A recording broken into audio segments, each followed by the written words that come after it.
On the 12th day of nature, my true love sent to me 12 different parks, 11 puddles jumped in, 10 geese are honking, 9 seeds are sprouting, 8 stars twinkling, 7 rainbow colors, 6 sets of footprints, 5 flagpoles,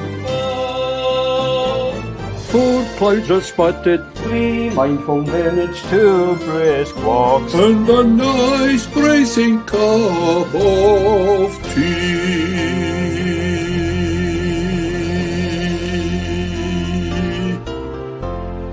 There are loads of parks in Lanarkshire. We're lucky to have so many green spaces that are open for us to all enjoy.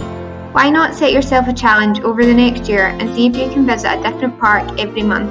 Let us know which park you'll be visiting in January.